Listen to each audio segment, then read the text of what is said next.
어떠한 사람과는 구별될 수 없는, 비교될 수 없는 특별한 하나님의 신성을 가지고 계신 하나님의 아들이심을 보여주고 있습니다. 그것이 유향입니다.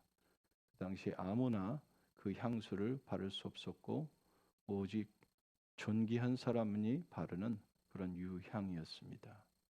그리고 예수님은 마지막 황금과 유향, 그리고 마지막에 몰약이 예수님의 가장 큰 그의 모습, 예수님이 누구신 것을 우리에게 말씀해 주고 계십니다. 몰약은 시체를 닦기 위한, 시체의 방부 역할을 막는 그러한 귀한 약품이었습니다.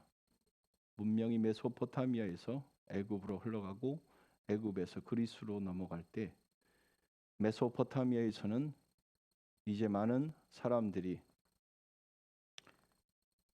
메소포타미아에서 애굽으로 이제 넘어가는 그 시점에서 메소포타미아 사람들은 강이 범람할 때에 범람이 주기적으로 일어나지 않고 불규칙적으로 일어나기 때문에 저들에게 방이 범람하는 것은 저주였습니다. 그러나 이집트 사람은 강이 범람하는 것이 그들에게는 굉장한 축복이었습니다. 이제 이때 되면 불이 차오르고 이제 어느 때 되면 물이 내려간다는 것을 알기 때문에 그 사람들은 이제 이동했습니다. 그리고 다시 와 보면 씨앗을 하나 심으면 3개가 나는데 10개, 20개가 났습니다.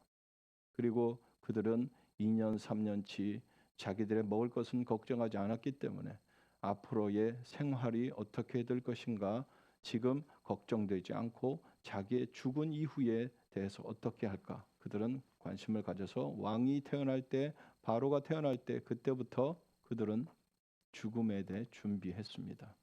현세에 대해서 걱정하지 않을 정도로 풍부한 농경 문화였고 메소포타미아는 가축 그리고 목축 문화였기 때문에 목축 문화에서 농경 문화로 들어가는 그런 시점이 메소포타미아에도 있었고 그리고 그것이 정착된 곳이 애굽 땅이어서 그 애굽 땅에서는 죽음에 대해서 내세에 대해서 그들은 집중하고 있었고 메소포타미아 상인들은 그 애굽 사람들에게 귀한 몰약을 그들에게 팔아서 금보다 더 비싼 가장 귀한 그 약품을 그들에게 고가로 거래하고 팔았습니다.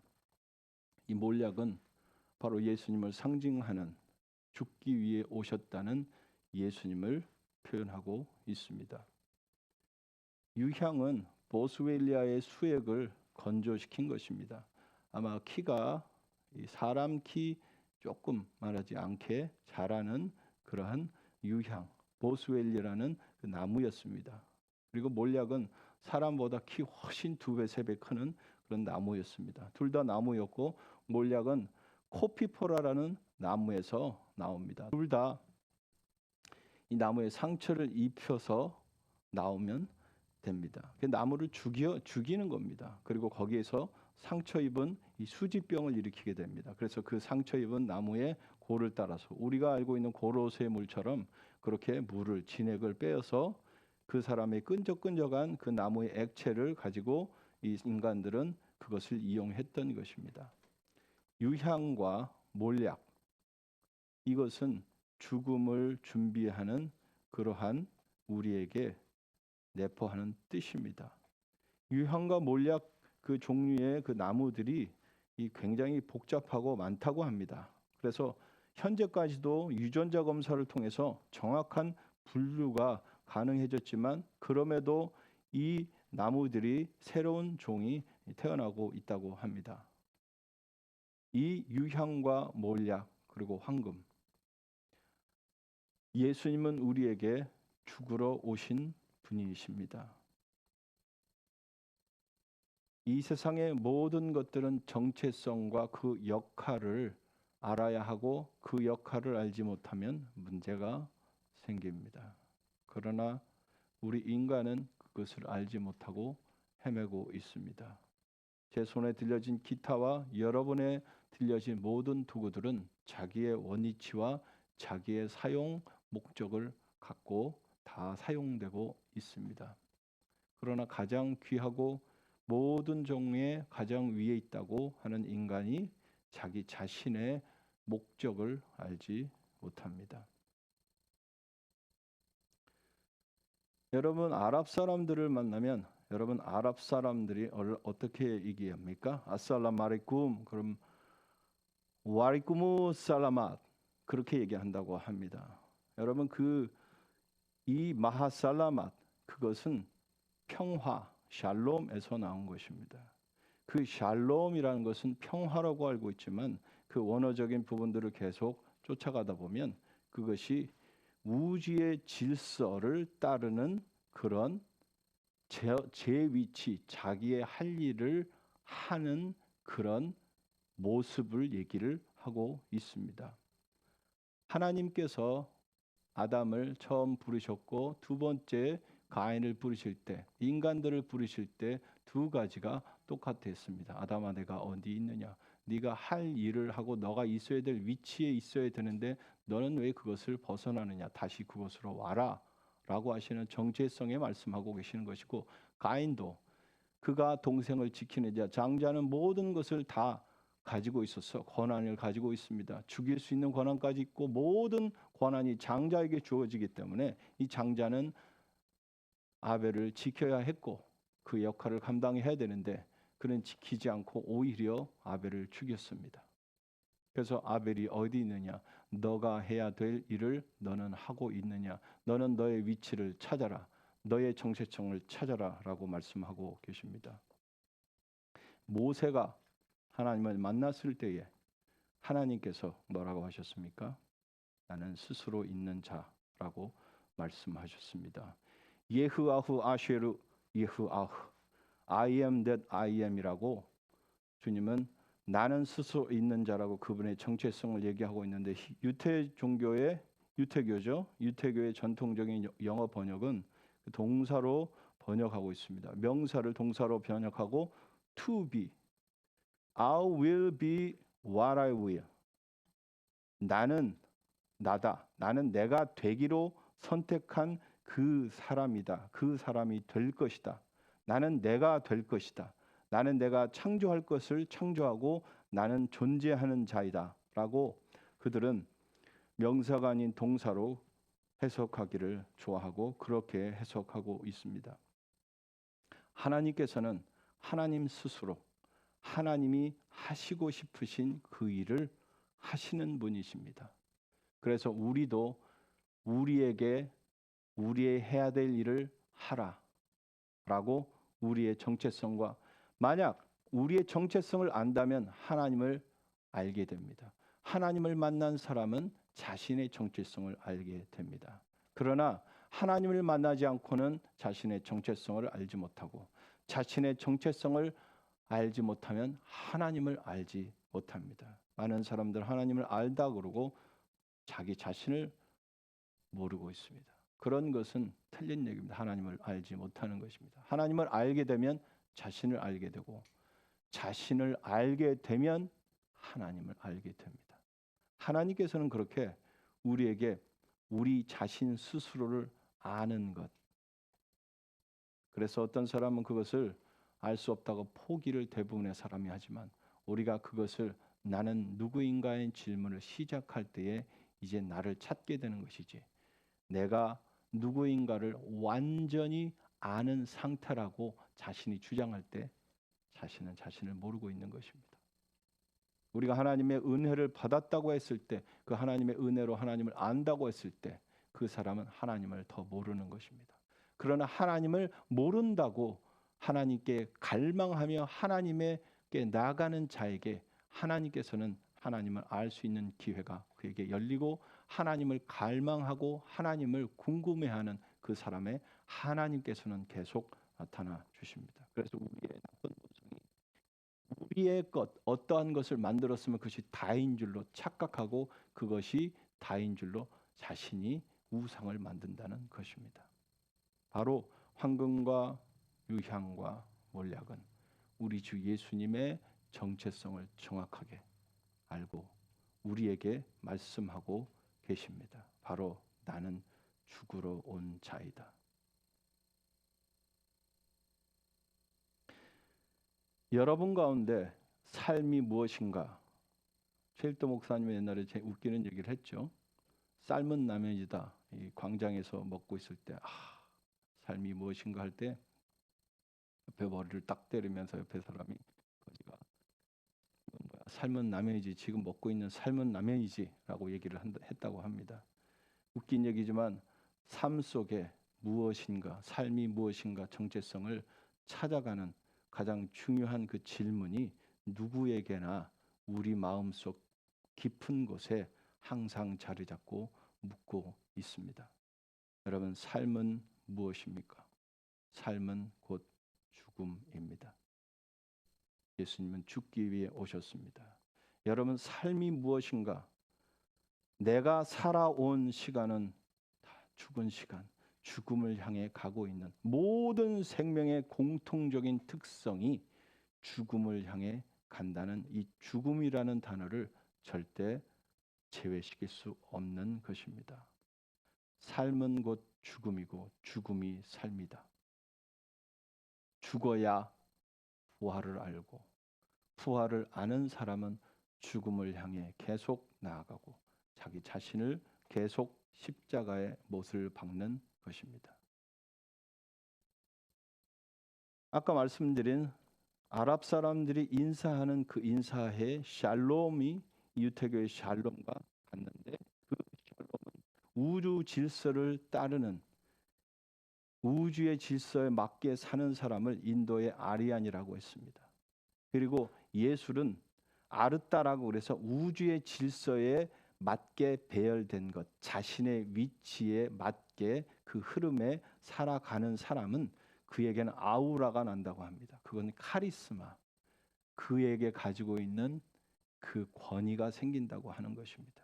바로 샬롬이라는 그 뜻은 하나님께서 우리를 창조하신 그 목적에 맞게 그 사람이 해야 될 주어진 일들을 행하고 있을 때 그에게 권위와 아우라가 나고 그에게 카리스마가 생기고 그에게 하나님의 놀라운 권위의 모습이 보인다는 이야기입니다. 바로 나를 알 때 이제 나에 대해서 고민하고 나의 정체성, 내가 무엇을 위해서 이 세상에 태어났고 지금 살았던 이 세월, 2023년이 넘어가는 이 크리스마스 시즌에 과연 나는 이 나의 일생 동안에 무엇을 했는가?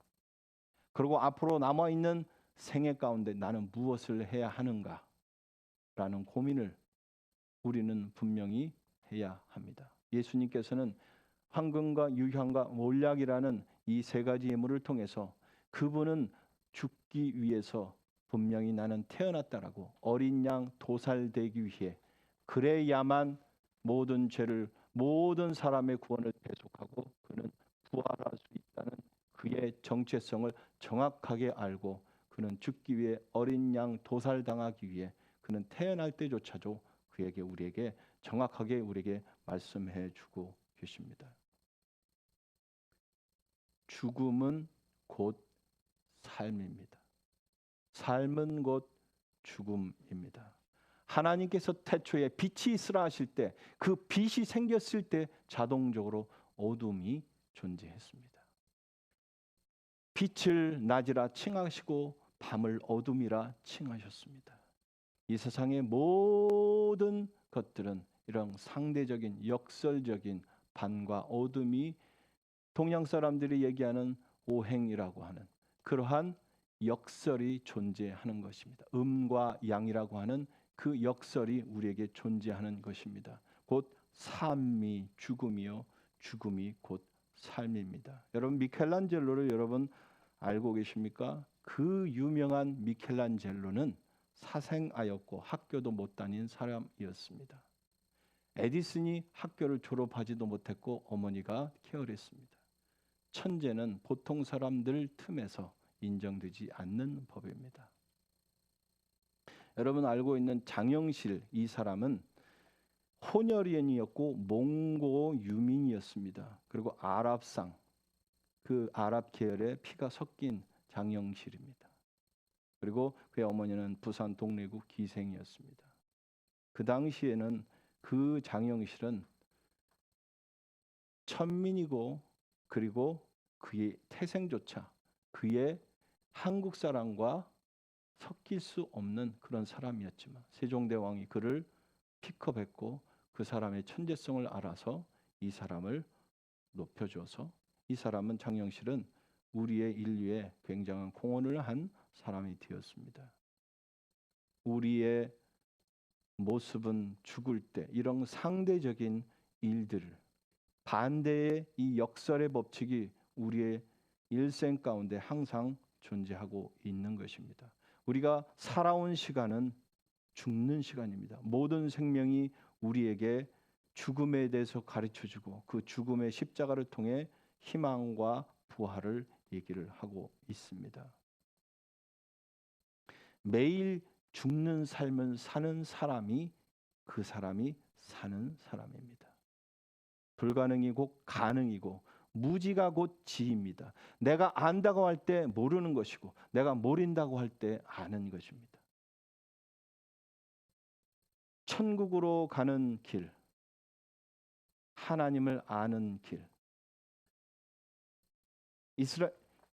이태리 사람들이 자기네 국민과 단테를 놓고 누구를 선택하겠냐고 선택하면 단테를 선택합니다.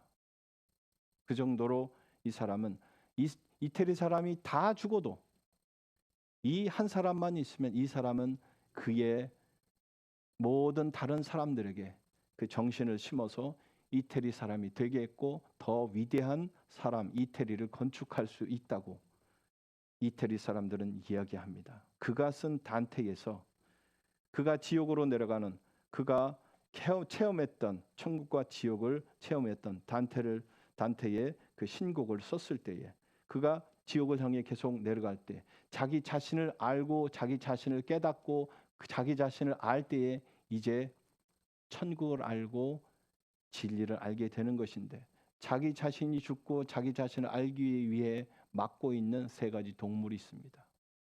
그 늑대와 표범과 그 세 가지 동물들이 자신을 막고 그것을 알게 되면 이제 비밀을 알게 될까 봐 막고 있습니다. 그런데 단테는 점점점 내려갔는데 내려간 것이 그림을 거꾸로 하면 하늘로 올라가는 길이었습니다. 애굽으로 내려간 죽음을 향해 아브라함과 이삭과 야곱, 요셉 죽음을 향해 내려간 그 길은 바로 엑소더스 부활과 구원을 향해 일정을 내려가는 하나님의 구원의 여정이었습니다. 심지어는 광야로 간 그 광야의 시간, 내 자신이 죽어지는 그 시간 자체가 바로 우리에게 죽음의 시간이 생명의 시간이 된다는 사실입니다. 우리의 일생 가운데 광야 같은 우리의 일생이 자기 자신이 죽어가는 그 연습과 그 모습이 있을 때에 생명이 나타난다는 사실을 우리에게 말씀하고 있습니다. 여러분의 일생 가운데 어떠한 방해물과 큰 바위가 있습니까? 시냇물이 흘러갈 때 그 바위에 부딪힐 때 그 바위에 부딪혀서 더 정화되고 깨끗해서 이 바위를 넘어가고 비껴가고 이 장애물을 넘어간다는 사실입니다. 우리에게는 그 고통과 우리의 장애물이 있기 때문에 우리의 생애가 빛나는 것입니다. 죽음이 있을 때의 부활이 우리에게 존재하는 것입니다. 그래서 예수님께서는 너가 있는 그 밭, 똥 냄새나고 흙과 엎어진 그 냄새나고 땀 냄새와 고통이 있는 그 인생의 그 모습, 천국은 마치 밭에 감춘 보화와 같다고 말씀하시듯 우리가 지금 겪고 있는 예배 드리고 있고 우리가 숨을 쉬고 있는 지금의 삶 속에서 지금의 모습 가운데 누가 하나님의 보화가 천국이 나 예수가 그곳에 있다라고 말씀하고 계십니다. 모세가 하나님을 보았을 때 엄청난 특별한 것이 아니라 아무것도 아닌 덤불입니다. 가시 덤불 평범한 발에 채이는 그런 아무것도 아닌 쓸모가 없는 그 가시 덤불 가운데 불이 붙은 것을 보았습니다. 하나님은 바로 아무것도 아닌 우리가 숨쉬고 있는 이 온 세계에 존재한다고 말씀하셨습니다. 모세가 하나님을 보았을 때, 하나님을 발견했을 때 그는 특별한 곳이 아닌 아무것도 아닌 가시덤불 가운데 하나님을 만났고 발견했습니다.